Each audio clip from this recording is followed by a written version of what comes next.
Good morning everyone. हम्म. पाठीचा कणा ताठ ठेवायचा आहे. सरळ बसायचं.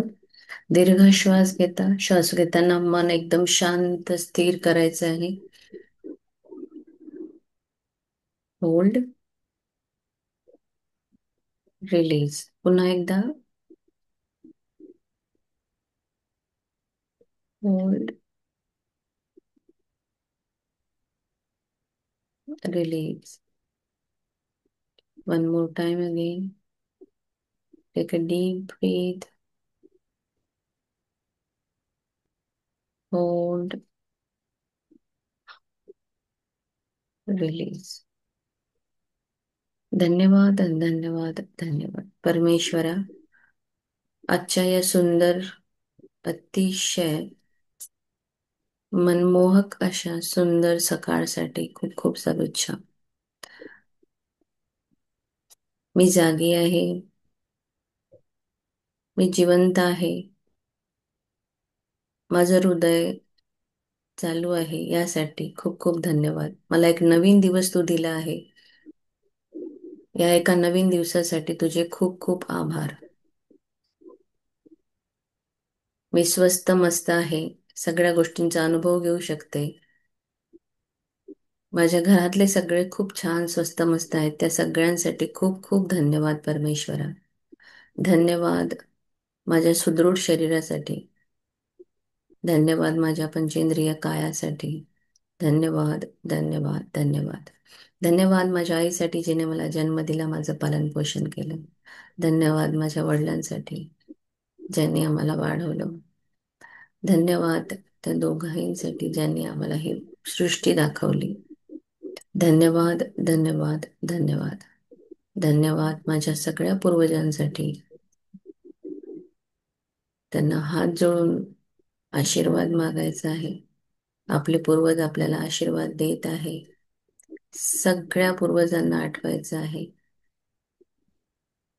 नतमस्तक होऊन त्यांच्या समोर बसलेला आहोत आणि त्यांचे सगळ्यांचे हात तुमच्या डोक्यावर आहेत. ते तुम्हाला आशीर्वाद देत आहे असं तुम्हाला मनामध्ये पूर्ण स्वप्न कल्पना करायची आहे. धन्यवाद, धन्यवाद, धन्यवाद. आपल्या पूर्वजांना त्यांच्यामुळे आज आपलं जीवन अतिशय सुखी आणि आपण समृद्ध जीवन जगत आहोत. आणि आपणही त्यांना धन्यवाद द्यायचा आहे. ते जिथे कुठे आहेत तिथे खूप सुखी, समृद्धी, आनंदी आणि पैशाने भरभरून त्यांचं जीवन असू दे. धन्यवाद परमेश्वरा. धन्यवाद. धन्यवाद गुरुजनांना ज्यांच्यामुळे आम्ही नवीन ज्ञान घेतलेलं आहे. नवीन नवीन गोष्टी शिकत आहोत. प्रत्येक गुरु लहानपणापासून ते आतापर्यंत त्या सगळ्या गुरूंना खूप खूप खूप आशीर्वाद. खूप धन्यवाद.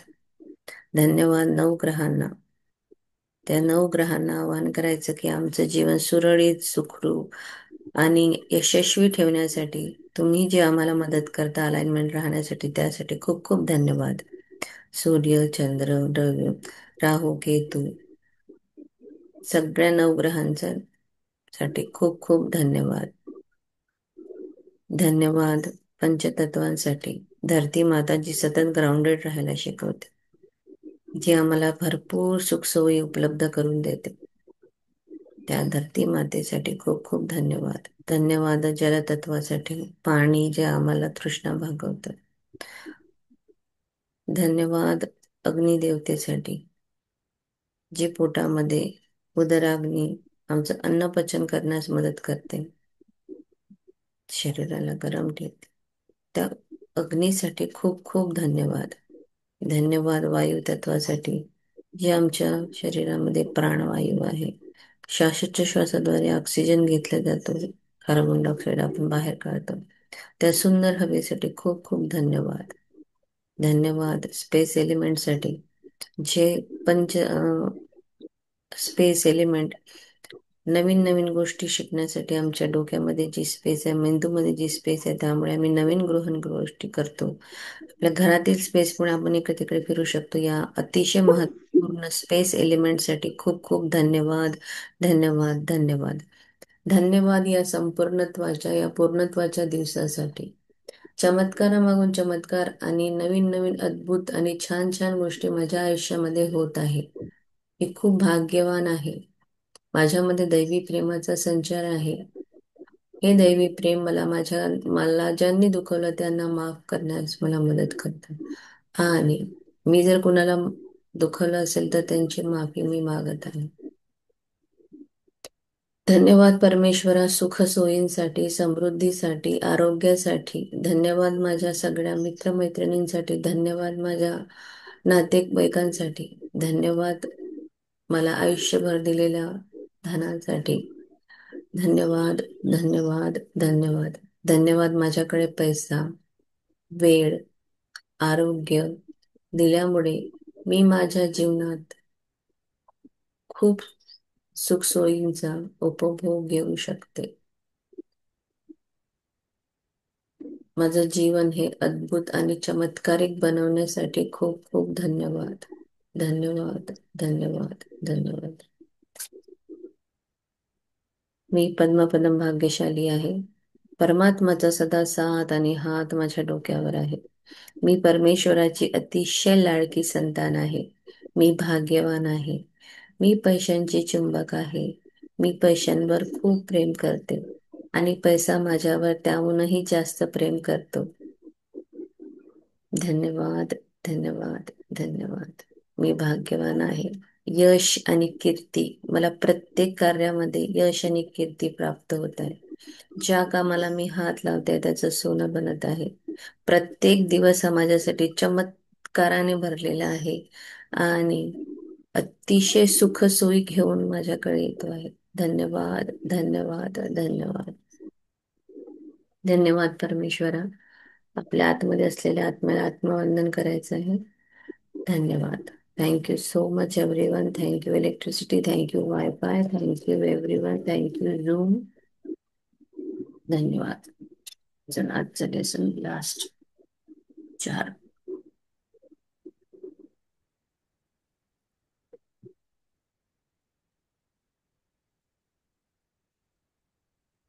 आपण रोज इलेक्ट्रिसिटीला धन्यवाद करतो, त्याच्यामुळे काल तिने खूप व्यवस्थित साथ दिली आपल्याला.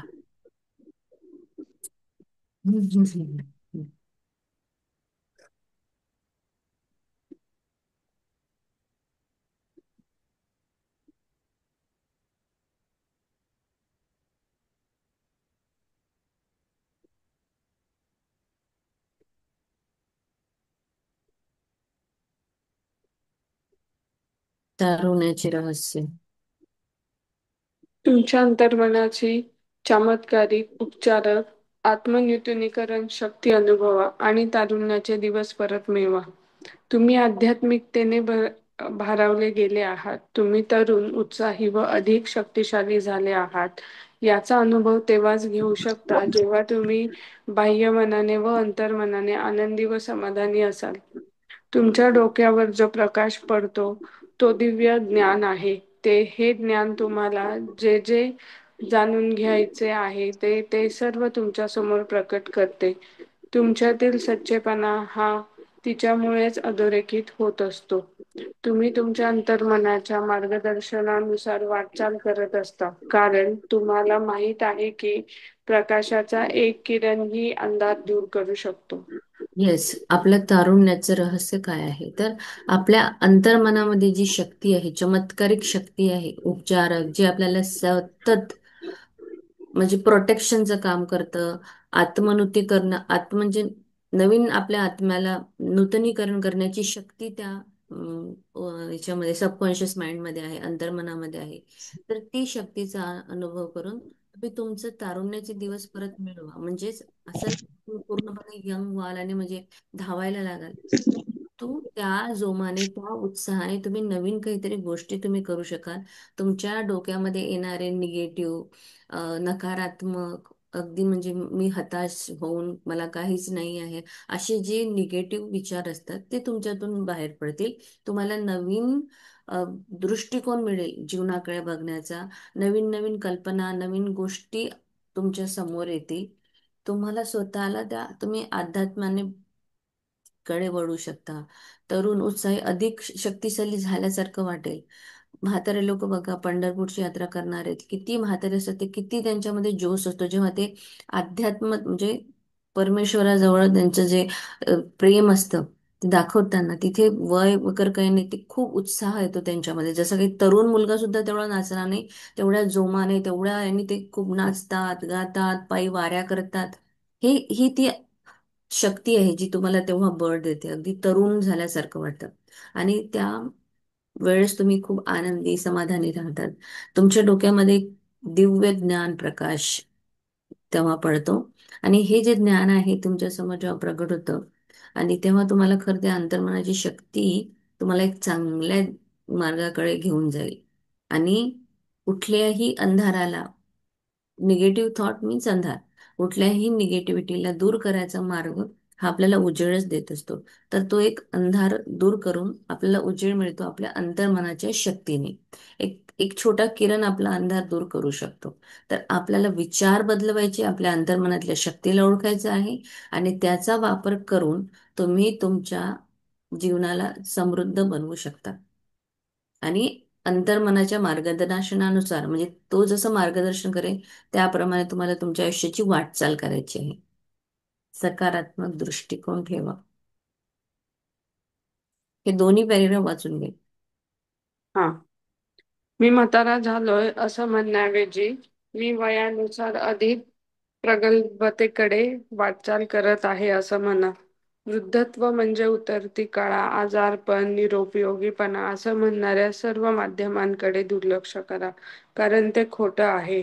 या प्रकाराचा प्रचार स्वीकारण्यास नकार द्या. मृत्यूचे नव्हे तर जीवनाचे स्वागत करा. एक आनंदी, निरोगी, यशस्वी, शांत आणि सशक्त व्यक्ती म्हणून तुमचे स्वतःचे चित्र अंतर्मनाच्या पटलावर रंगवा. तुम्ही मनाने कधीच वृद्ध होत नाही. शस्त्रक्रियेचे हार्ट हृदय सर्जन शस्त्रक्रियेची. हृदय शस्त्रक्रियेचे हार्ट सर्जन आद्यजनक डॉक्टर मायकेल डिकेबी यांनी 1932 मध्ये रक्ताचा पहिला रोलर पंप शोधला. त्यांनी बनवलेला पंप आजही बायपास सर्जरीमध्ये वापरला जातो. वयाच्या 90व्या वर्षी डॉक्टर डिकेबी यांनी नवीन शोधावर प्रयोग सुरू करण्याची परवानगी मिळवली. हा एक छोटा पंप होता जो गंभीर हृदयविकार असलेल्या रुग्णांच्या छातीत बसवता येतो. डॉक्टर डिकेबी हे केवळ संशोधनावरच समाधानी नव्हते, ते शस्त्रक्रियाही करत राहिले. त्यांच्याबद्दल एक सहकारी म्हणाला, त्यांनी जे केले ते करण्यासाठी बाकीच्यांना 5-6 जन्म घ्यावे लागतील.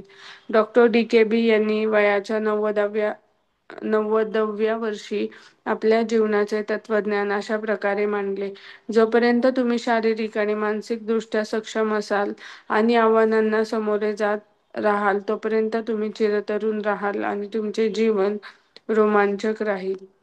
खालच्या ज्या 3 लाईन आहेत त्या म्हणजे त्या महत्वाच्या आहे. आता ही बुक तयार करताना सुरुवातीपासून तर एंड पर्यंत त्यांनी प्रत्येक जीवनाच्या पैलूमध्ये आपण कसं वागावं जेणेकरून आपलं जे जीवन आहे अतिशय सुंदर आपण जगून असं सुखी, समाधानी, हसत खेळत आपली जर्नी पार होईल. कुठेच तुम्हाला नेहमी हेच सांगितलंय, प्रत्येक वेळी तुमचा दृष्टिकोन सकारात्मक असावा. कितीही निगेटिव्ह सिच्युएशन असू दे, त्यावेळेस तुम्हाला त्याच्यातून चांगलं आहे काहीतरी, किंवा त्या निगेटिव्हिटीला स्टक करून न बसता ती सोडून द्यायची आणि पुढे पुढे पुढे चालत जायचं. आपल्या सबकॉन्शियस माइंडचा वापर करून आपण आपल्याला हवं ते मिळवू शकतो. तर सतत मी म्हाताळा झालोय, माझं वय झालं, माझ्याकडून काय होणार नाही, असं आहे तसं आहे, हे म्हटल्यापेक्षा वयानुसार आता माझ्याकडे अनुभव जास्त आहे, मी प्रगल्भतेकडे वाढतो आहे, असं म्हणायचं. म्हणजे किती पॉझिटिव्हिटीने, जसं मागच्या काल आपण एक इन्सिडेंट वाचला, ज्या व्यक्तीला जॉबवरून काढून देण्यात आलं तेव्हा त्यांनी हा विचार नाही केला, तो भांडत बसला नाही, तो कोर्टात नाही गेला, पण त्यांनी त्याच्या आयुष्यामध्ये त्याला नवीन तो शिकला, काहीतरी नवीन एक्सप्लोअर केलं, फोटोग्राफर झाला, आणि त्याचं जीवन अतिशय सुंदर झालं पुढे. तर कुठल्याही गोष्टीला निगेटिव्हिटीने न घेता प्रत्येक गोष्टीमध्ये पॉझिटिव्ह विचार करावा. वृद्धत्व म्हणजे एक आपली उतरती कळा आहे. आजारपण, निरोगी पणा असं म्हणणाऱ्या सर्व माध्यमांकडे तुम्हाला दुर्लक्ष करायचंय, की वय झाल्यावर जसे मिथ्य आहेत काही काही. वय झाल्यावर असं होतं, वय झाल्यावर चालू शकत नाही, वय झाल्यावर गुडघे जातात, वय झाल्यावर पाय होतात, मेनोपॉज येतो. म्हणजे आपल्या घराकडे जे म्हणजे घरातल्या सगळ्या जे बिमाऱ्या आहेत त्या आपल्या पूर्वजांना असेल तर आपल्यालाही होतात, आणि आपण असं म्हणजे हे जे सगळे निगेटिव्ह आजारपण आणि निरुपयोगीपणा आणणारे हे जे सगळे विचार आहे ना, त्यांच्याकडे दुर्लक्ष करायचं. ते कारण सगळं खोटं असतं. तुमच्या आतमध्ये तुमचं काय विल पॉवर किंवा तुमची कशी तुमची शक्तीच तुम्हाला तारू शकते. तुम्हाला स्वीकार करायचा आहे. मृत्यूला हसत हसत समोर जाता आलं पाहिजे. मृत्यू म्हणजेच न्यू एरा, नवीन जीवनाचा उदय. फक्त हे जे आहे, हा कापड मळलेला काढून दुसरा नवीन घालायचं एवढंच आहे. आनंदी राहायचंय, स्वागत करायचंय, निरोगी, यशस्वी, शांत, सशक्ती म्हणून आपलं जीवनाचा चित्र तुम्हाला तुमच्या अंतर्मनामध्ये रंगवता आलं पाहिजे. एंड ऑफ द डे पर्यंत एकदम एनर्जेटिक सुपर हिरो सारखं जगायचं आहे. एक आपलं आपल्याला इतकं म्हणजे मौल्यवान जन्म मिळाला तर त्याचं काहीतरी सार्थक करून मला जायचं आहे. ना की निगेटिव्ह विचार आणि तेच ते रुटीनवालं काम नाही करायचं. मनाने व्यक्ती कधीच वृद्ध होत नसतो. हृदय शस्त्रक्रिया करणारे हार्ट सर्जन आद्यजनक डॉक्टर मायकल डिबेकी, ज्यांनी 1932 मध्ये एक रक्ताच्या पाईपचा जो रोलर पंपाचा शोध लावला, आणि आज त्याच्यामुळे कितीतरी शेकडो करोडो लोक आज त्या सर्जरीमुळे, जी सर्जरी केल्या जाते त्यामध्ये तो पाईप वापरला जातो आणि तो छातीत बसवतो, तर किती लोकांचं भलं झालंय त्यामुळे. डिबेकी हे केवळ संशोधनावर समाधानी नाही राहिले, ते शस्त्रक्रिया सुद्धा करत राहिले. आणि त्यांनी जे केले ते करण्यासाठी लोकांना 5-6 जन्म घ्यावे लागले असतील, पण त्या व्यक्तीने ते 90व्या वर्षी 90 एज, नवीन कोण 90 मध्ये प्रयोग करायचा प्रयत्न करतो? 90 मध्ये तर लोक म्हणतात नाही नाही 90 झाला आता झालं आपलं संपलं काम. आपलं डोकंही चालणार नाही, वयानुसार बुद्धीही जाते, वयानुसार म्हाताऱ्या लोकांना कळत नाही, ते काहीतरी येण्यासारखे वागतात, अशी जी धारणा आहे ती आपल्याला सोडून द्यायची. लोकांनी म्हटलं म्हणून आपण तो स्वीकार करायचा नाही. मी जरी 90 आहे, मी जरी 91 आहे, तरी मी सुदृढ आणि अजूनही मी काहीतरी करू शकतो, तेवढं तुमच्यामध्ये आत्मविश्वास असला पाहिजे. तर डिबेकीने 90 एज मध्ये जीवनाचं तत्वज्ञान अशा प्रकारे मांडलं, की जो व्यक्ती शारीरिक मानसिक दृष्ट्या जर सक्षम असेल तर तो कुठल्याही आव्हानाला समोर जाऊ शकतो आणि सदैव चिरतरून राहू शकतो. त्याचं जीवन अतिशय रोमांचक असेल. 99व्या वर्षी ही सक्रिय मन. माझे वडील वयाच्या 65व्या वर्षी फ्रेंच शिकले आणि वयाच्या 70व्या वर्षी त्यात तज्ज्ञ झाले. वयाच्या 60 वर्षाहून अधिक वयात त्यांनी गॅलिकचा अभ्यास केला आणि ते या विषयाचे प्रसिद्ध शिक्षक बनले. वयाच्या 99व्या वर्षी निधन होईपर्यंत ते माझ्या बहिणीला उच्च शिक्षणात मदत करत होते. वयाच्या 99व्या वर्षीही त्यांचे मन वयाच्या 20व्या वर्षाइतकेच कुशाग्र होते. किंबहुना वयानुसार त्यांची तर्कशक्ती अधिक तीव्र होत गेली. खरं तर वृद्धत्व हे मानण्यावर अवलंबून असते. हम्म. 65 एज मध्ये अं, एक स्टोरी इथे सांगितली का मुलीने, की माझे वडील 65व्या वर्षी फ्रेंच म्हणजे 65 एजला ते फ्रेंच शिकले. 70ला ते पूर्णपणे त्या लँग्वेजचे पूर्ण तत्वज्ञानी बनले आणि 60 वर्षाहून अधिक वयात त्यांनी गॅलिकचा अभ्यास केला. ते प्रसिद्ध शिक्षक बनले. 99 ॲट द एज ऑफ 99 जेव्हा त्यांचं निधन झालं होईपर्यंत त्यांनी त्यांच्या बहिणीला उच्च शिक्षणामध्ये मदत केली. 99 या वर्षी त्यांचे मन वयाच्या 20व्या वर्षा इतकं होतं. त्यांच्या वयानुसार त्यांची तर्कशक्ती अधिक तीव्र होती. आणि खरं तर वृद्धत्व हे मानण्यावर अवलंबून आहे. तुम्ही मानलं तर तुम्ही 25-30 मध्ये पण स्वतःला म्हातारं समजू शकता, आणि नाही तर तुम्ही 90 मध्येही स्वतःला यंग समजू शकता. असं तर तुमच्या मानण्यावर आहे. जो व्यक्ती 65 एजमध्ये नवीन फ्रेंच शिकून 70व्या वर्षी स्वतः त्याला तत्व म्हणजे तज्ञ झाला आणि मुलांना मदत केली, तर वृद्धत्व हे तुमच्या म्हणजे कुठलीही गोष्ट ही डोक्यात असते, ती तुमच्या मानण्यावर अवलंबून आहे. आम्हाला ज्येष्ठ नागरिकांची गरज आहे. रोमन देशभक्त मार्क्स पोर्सियस कॅटो वयाच्या 80व्या वर्षी ग्रीक शिकला. महान जर्मन अमेरिकन कलाकार मॅडम अर्नेस्टाईन शुमन हेंक या आजी झाल्यानंतर त्यांच्या संगीत कारकिर्दीच्या यशाच्या शिखरावर पोहोचले. ग्रीक तत्त्ववेत्ता सॉक्रेटिस वयाच्या 80व्या वर्षी वाद्य वाजवायला शिकला. मायकेल एंजेलो वयाच्या 80व्या वर्षी कॅनव्हासवर चित्र काढत होते. सिओस सिमोनसाइड्सने वयाच्या 80व्या वर्षी काव्य पुरस्कार जिंकला. त्याच वयात जोहान गटेने फॉस्ट ही त्याची अजरामर कलाकृती निर्माण केली आणि लिओपोल्ड फॉन रॅकने जगाच्या इतिहासाचे लेखन सुरू केले, जे ज्याने वयाच्या 92व्या वर्षी पूर्ण केले. अल्फ्रेड लॉर्ड टेनिसने वयाच्या 53व्या वर्षी क्रॉसिंग द बार ही सर्वोत्कृष्ट कविता लिहिली. आयझॅक न्यूटन तर वयाच्या 85व्या वर्षी खूप कष्ट करत असे. वयाच्या 80व्या वर्षी जॉनी वेल्सी मेडडिझमवर व्याख्यान देत होते आणि मार्गदर्शन करत होते. आपण आपल्या ज्येष्ठ नागरिकांना उच्च पदावर ठेवले पाहिजे आणि त्यांना स्वर्गातील प्राजक्त पुष्प पृथ्वीवर आणण्याची प्रत्येक संधी दिली पाहिजे. तुम्ही सेवानिवृत्ती घेतली असेल तर तुमच्या आवडत्या क्षेत्रात काम करायला लागा. तुमच्या अंतर्मनाची शक्ती जाणा, नवीन विषयांचा अभ्यास करा आणि नवीन कल्पना पहा अशी प्रार्थना करा. हे देवा, हरिण ज्याप्रमाणे झऱ्याकडे धावते त्याचप्रमाणे माझा आत्मा तुझ्यासाठी व्याकुळ आहे. आपल्याला ज्येष्ठ नागरिकांची गरज आहे. रोमन देशभक्त मार्क्स पेसियर्स कॅटो हे वयाच्या 80 जेव्हा त्यांचं वय होतं तेव्हा ते ग्रीक शिकले. ते आपल्याला पुष्कळ लोकांची माहिती दिली आहे की त्यांनी आपल्या एज 80, 90, 92 या वर्षी त्यांनी काय काय केलेलं आहे.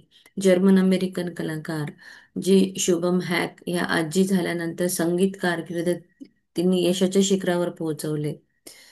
सॉक्रेटिस त्याच्या 80 जेव्हा त्याचं वय होतं तेव्हा तो वाद्य वाजवायला शिकला. मायकेल अँजेलो 80 जेव्हा झाले तेव्हा कॅनव्हासवर चित्र काढले त्यांनी. सिमोनाइन्स यांनी पण 80 वयाच्या वेळेस काव्य पुरस्कार जिंकला. तर असे भरपूर लोक आहेत ज्यांनी वयाच्या म्हणजे 50 नंतरच काहीतरी रिव्होल्युशनरी असं काहीतरी ऍक्ट केलंय किंवा त्यांचं नवीन जीवन तिथे सुरू झालंय. आधी जरी ते जीवन हलाखीचं जगत होते पण अचानक 50 नंतरच त्यांच्या लाईफमध्ये काहीतरी वेगळं घडलं आणि एकदम सुंदर आयुष्य ते जगायला लागले. असे तुम्ही जर गुगलवर सर्च केलं तर तुम्हाला असंख्य लोकांच्या स्टोऱ्या समोर येतील. अजरामर कलाकृती अशी त्यांनी पुरस्कार जिंकला आणि जोहान फॉन गॅटने फर्स्ट ही त्याची अजरामर कलाकृती पूर्ण केली.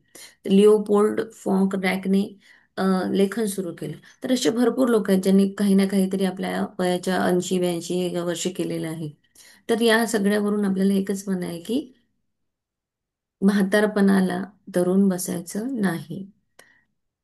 त्या नागरिकांनी जसं आपलं स्वतःला एका उच्च पदावर नेऊन ठेवलं तसंच आपल्याला पण त्याप्रमाणेच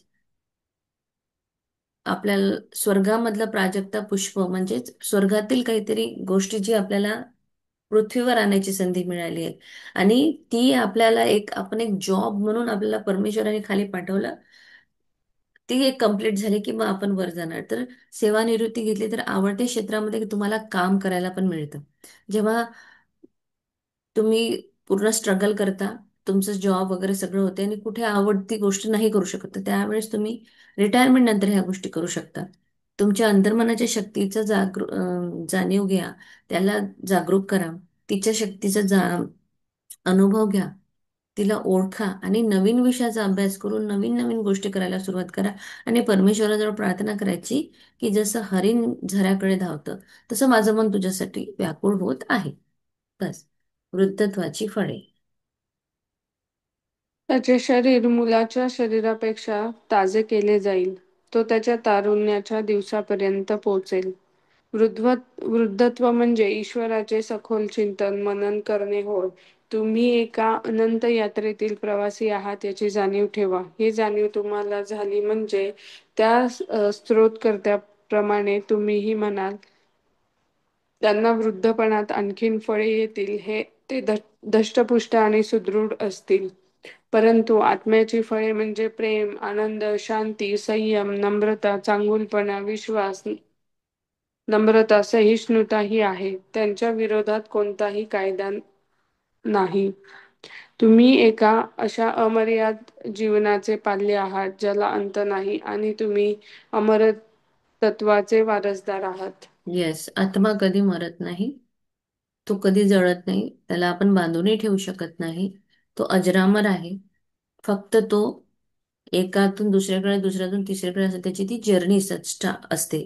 आणि 2 दिवसापूर्वी मी जसं मलाही असं माझ्या आईवडिलांबद्दल जेव्हा आठवतं किंवा वाटतं, तेव्हा मला पुन्हा एकदा माझ्यासमोर एक रील आली की प्रियंका चोपडा जी आहे ती जसं म्हणायची की तिला जेव्हा तिचे वडील गेले तेव्हा ती खूप डिप्रेशनमध्ये गेलेली. आणि मग तिने वाचलं आणि तिला कळलं की ही एक जर्नी आहे. ही एक ट्रेनमध्ये एक आयुष्याची ही एक ट्रेन चालली आहे. प्रत्येक प्रवासी हा आपल्या आपल्या स्टेशनवर चढतो आणि उतरतो. आई वडील हे आधी चढले होते, ते उतरले. मी नंतर चढली. माझा उतरायचा वेळ येईल, मी कधीतरी उतरेल. पण हा एक प्रवास आहे जो जीवनामध्ये सतत सतत असा चालत आहे. तर तुम्हाला आपल्या जीवनाकडे असंच बघायचं आहे. वृद्धत्व ही कितीतरी म्हणजे चांगली गोष्ट आहे की तुम्ही त्यावेळेस परमेश्वराचं चिंतन मनन करू शकाल. तुम्हाला खूप काही गोष्टी आहेत ज्या तुमच्या राहिल्या त्या करू शकता. तुम्हाला वृद्धपणामध्ये धष्टपुष्ट सुदृढ असं एकदम न होता पण तुम्ही चांगलं जीवन जगू शकता. आत्मा जो आहे तो फक्त प्रेम, आनंद, शांती, संयम, नम्रता आणि चांगुलपणा, विश्वास, सहिष्णुता हे आता या गोष्टी त्याच्याकडे असतात आत्म्याकडे. तो कुठल्याच विरोधाचा कोणताही कायदा नसतो. गॅलिशियस यांनी हे म्हटलेलं आहे. जॉर्ज जॉब्स म्हणतात की शरीर मुलांच्या शरीरापेक्षा ताजे केले जाईल. तो त्याच्या तारुण्याच्या दिवसापर्यंत पोहोचवेल. हे वृद्धत्वाचं फळ आहे. प्रत्येकाने वेगवेगळे त्यांचे मतं मांडलेली आहे ते. अमर्याद जीवनाचं पाल्य आहे. त्याचा अंत नाही आहे आणि तो अमर आहे. सो आत्मा हा फक्त एक जर्नीमध्ये एक एक गोष्ट करतो. वृद्धत्व म्हणजे नवीन एराचा एक उदय असतो. एक नवीन याच्यामध्ये आपली प्रवास सुरू होतो. सो वृद्धत्वाला पॉझिटिव्ह या. वृद्धत्वाची फळे चाखण्याचा प्रयत्न करा. तुम्हाला स्वतःला तेवढं आपल्या मनाच्या शक्तीनुसार चांगलं जगावं लागेल शेवटपर्यंत हसत खेळत.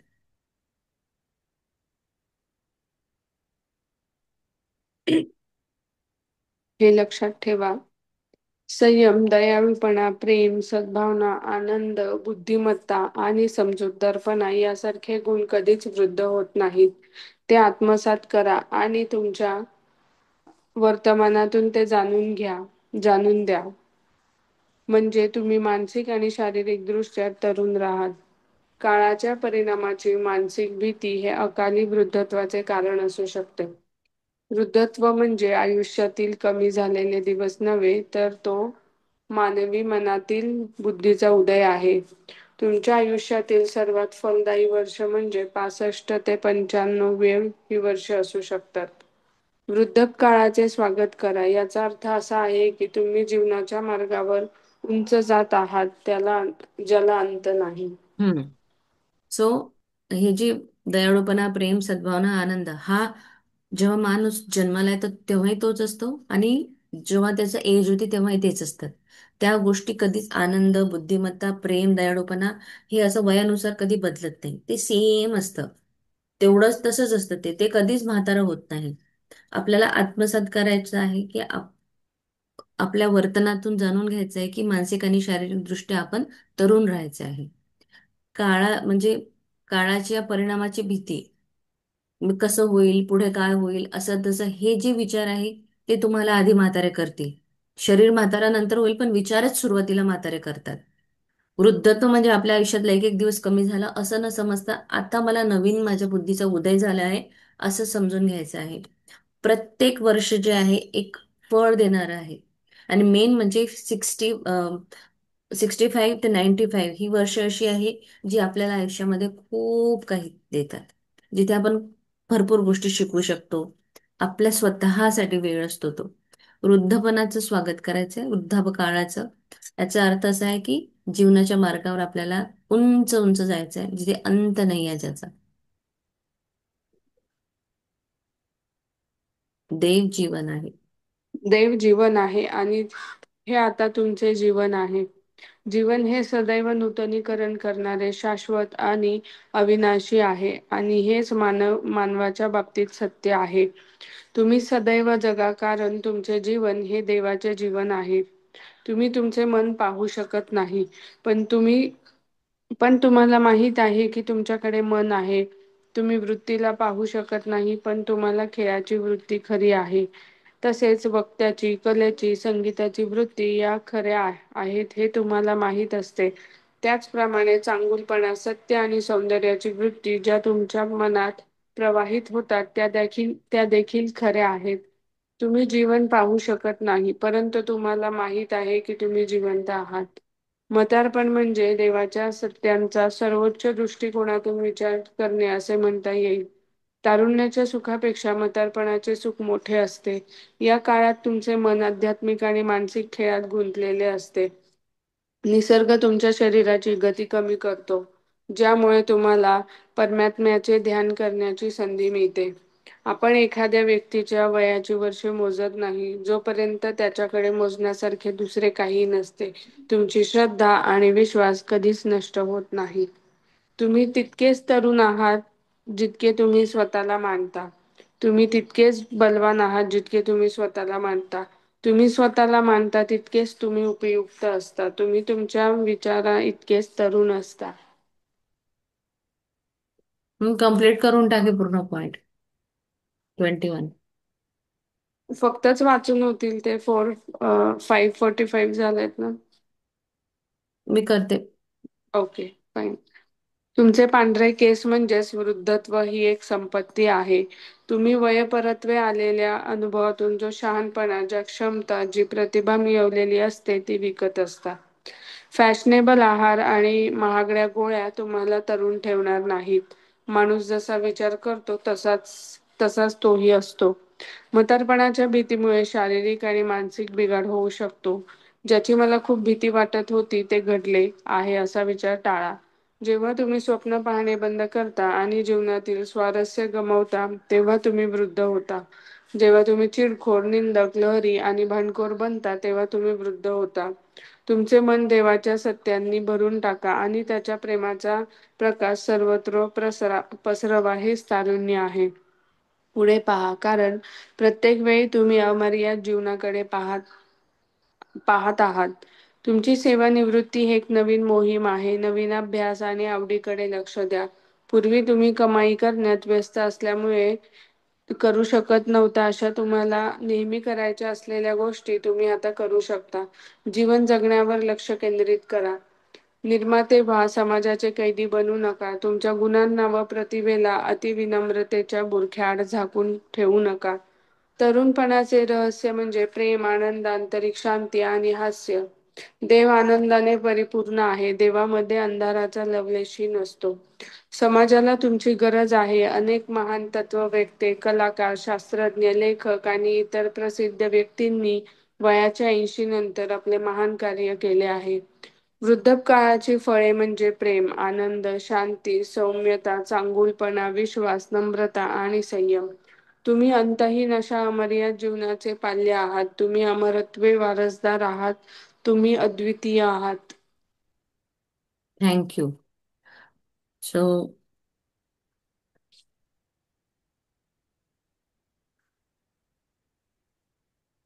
देव म्हणजे जीवन. आणि जीवन कसं जगायचं? नेहमी जीवन हे नवीन नवीन नवीन गोष्टी, शाश्वत अविनाशी आहे. जीवन हे तेच राहणार आहे, फक्त प्रवासी बदलत राहील. मानवाच्या बाबतीत पण हेच सत्य आहे की सदैव जगत राहायचं. जीवन हे देवच आहे आणि देवाचं हे जीवन आहे. मन पाहू शकत नाही, पण त्याच्याकडे मन आहे. जसं इलेक्ट्रिसिटी दिसत नाही, पण इलेक्ट्रिसिटीने उजेड होतो. वृत्तीला पाहू शकत नाही, खेळाची वृत्ती असते. वक्त्याची, कलेची, संगीताची, हे सगळं चांगुलपणा, सौंदर्य, ह्या सगळ्या गोष्टी प्रवाहित होतात मनामध्ये, पण आपण त्या बघू शकत नाही. परमेश्वर आहे, पण त्याला बघू शकतो का? नाही. अनुभव घेऊ शकतो, परंतु आपण जिवंत आहोत. आपल्यामध्ये सगळं गोष्टी चालू आहेत, आपल्याला सगळं समजत आहेत. ह्या गोष्टी, न दिसणाऱ्या गोष्टी पण अनुभव घेऊ शकतो, की आपण जिवंत आहे ना, आपल्याला माहित आहे. म्हातारपण हा उच्च दृष्टिकोन ठेवायचा आहे, त्याचा कडे पाहण्याचा दृष्टिकोन हा उच्च असला पाहिजे. तारुण्यापेक्षा जास्त सुख हे म्हातारपणी असतं. आणि आध्यात्मिक मानसिक खेळामध्ये त्यावेळेस व्यक्ती गुंततो. तसेच निसर्गामध्ये तुमच्या शरीराची गती, निसर्ग तुमच्या शरीराची गती कमी करतो, आणि तुम्हाला मग त्या हळूहळू हळू परमात्माचं ध्यान करण्याची संधी मिळते. कारण माणूस जेव्हा जन्माला येतो, बाकीच्या सगळ्या संसारामध्ये इतकं गुरफटतो, इतकं त्याचं काम सुरू असतं, की त्या धावपळीमध्ये त्याला 2ही मिनिट मिळत नाही. आज तुम्ही स्वतः विचार करा, की तुम्ही किती वेळ परमेश्वराचं चिंतन करता, किती वेळ तुम्ही त्याला देता. नाही देऊ शकत. मग त्यावेळेस आता ही जी पुढे आपल्याला दिवस मिळतील, शांतता, आपण जिथे परमेश्वराचं ज्ञान करू शकतो. वयाची वर्ष मोजत बसायचं नाही. ज्याच्याकडे काम नाही तो वयाचं वर्ष मोजेल. अरे आता माझं 50 झालं, आता माझं 60 झालं, आता माझं 65 झालं. श्रद्धा आणि विश्वास हा कधीही नष्ट होत नसतो. तुम्ही स्वतःला नेहमी तरुण मानायचं आहे, बलवान मानायचं आहे. तुम्ही जसा विचार कराल तसंच तुम्हाला फळ मिळेल. कारण जसे तुमचे विचार तसं तुम्ही व्हाल. आणि विचाराने माणूस तरुण असतो. विचार जर तुमचे तरुणपणी जर म्हाताऱ्यासारखे असेल, तर तुम्ही तरुणपणी पण म्हातारेच व्हाल. म्हणून विचार महत्वाचे आहे. केस पांढरे झाले, आता मी म्हातारा झालो, नाही. वृद्धत्व म्हणजे ही एक मोठी संपत्ती आहे. आणि वयाप्रमाणे ते अनुभवातून आपल्याला शहाणपणाकडे नेतं. आपली क्षमता, प्रतिभा ही पण आपल्याला मिळालेली असते. आपण तरुण राहायसाठी उगाच कुठल्या तरी फॅशनेबल गोष्टी, महागड्या गाड्या, आहार, असं न करता मनाने स्वतःला तुम्हाला तरुण ठेवायचं आहे. म्हातारपणाची भीती ठेवायची नाहीये. जर म्हातारपणाची भीती ठेवली तर मानसिक बिघाड होईल, आणि भीतीमुळे आणखी उलट काहीतरी वेगळं काम खराब होणार. स्वप्न पाहायला बंद करायची नाही. बरेपर्यंत स्वप्न पाहता आली पाहिजे. चिडखोर, निंदक, लहरी, भांडखोर बनतात ज्यांच्याकडे स्वप्न नसतात. देवाच्या सत्यांनी स्वतः भरून टाकायचं, तुमच्या मनाला भरून टाकायचं. सर्वत्र प्रेम आणि प्रेमाचा प्रकाश तुम्ही जेव्हा पसरवायला सुरुवात कराल, तुमचं हेच तारुण्य आहे. म्हातारपणी स्वप्न पाहणं बंद न करता, आपल्या जीवनामधलं स्वारस्य न गमावता, आपल्याला या सगळ्या गोष्टी बाजूला ठेवून देवाच्या सत्याने स्वतःला मनाला भरायचं आणि तारुण्यामध्ये राहायचं. सतत पुढे पाहायचं. जीवन ही अमर्याद आहे. सेवानिवृत्ती म्हणजे एक नवीन मोहीम असते. एक सेवानिवृत्ती झाली, हा माझा पडाव संपलाय, आता मला नवीन अभ्यास, नवीन आवडीनिवडी, नवीन गोष्टी, नवीन कमाई, नवीन व्यस्तता. पुढं पुढं नवीन काय करायचं, हा फोकस असला पाहिजे जीवनाकडे जाण्याचा. आपण स्वतःचं क्रिएटर बनायचं आहे, कैदी बनून जगायचं नाहीये. आपल्या आतमध्ये असलेल्या गुणांना, प्रतिभेला आपल्याला पुढे आणायचंय, त्याला झाकून ठेवायचं नाही आहे. आणि तारुण्याचं रहस्य म्हणजेच प्रेम, आनंद आणि तुमच्या मनामध्ये असलेली आंतरिक शक्ती.